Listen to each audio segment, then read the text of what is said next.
কিভাবে আপনি আপনার ফ্রেন্ড একটা স্টোরি ছাড়লো হোয়াটসঅ্যাপে, তো ওইটা আপনার ভালো লাগলো, তো আপনি কী করবেন, ওইটা ওর কাছে চেয়ে নেবেন।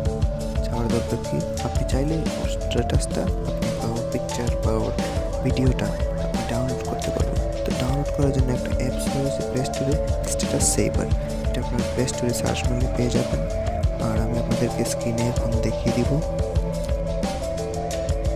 আচ্ছা, এখন আপনারা যেটা করবেন, এই অ্যাপসে ঢুকবেন, স্ট্যাটাস সেভারে ঢোকার পরে কিছু পারমিশন চাবে প্রথমবারের মতো, তো পারমিশনগুলো অ্যালাউ করে দেবেন। আর আপনারা দয়া করে আমার চ্যানেলে সাবস্ক্রাইব করবেন, আপনাদেরকে আমি সবসময় এরকম টিপস অ্যান্ড ট্রিক্স দিয়ে থাকবো। এই আমার মিস্টার সায়েন্টিস্ট ইউটিউব চ্যানেলটা একটু সবাই সাবস্ক্রাইব করবেন, লাইক করবেন। আচ্ছা, এখানে দেখেন আমার ফ্রেন্ড 3টা স্টোরিজ আসছে, তো ওই এখানে আমি যদি ডাউনলোডে দিই, ডাউনলোড হয়ে যেতেছে, ডাউনলোড হয়ে গেছে। এইটা খুব ইজিলি ওর স্টোরিগুলো ডাউনলোড হয়ে গেল, স্ট্যাটাসগুলো।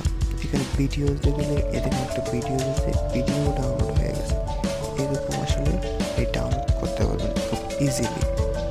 দেখেন আমি ডাউনলোড করে ফেলেছি, তো এরকম ভাবে আপনি করতে পারবেন। আর আমার চ্যানেলে আরও অনেকগুলো ভিডিও আছে এই রিলেটেড, মেসেঞ্জারের সেভ করা স্টোরি, তারপরে এরকম হোয়াটসঅ্যাপের সিন করা উইদাউট রিলেটেড।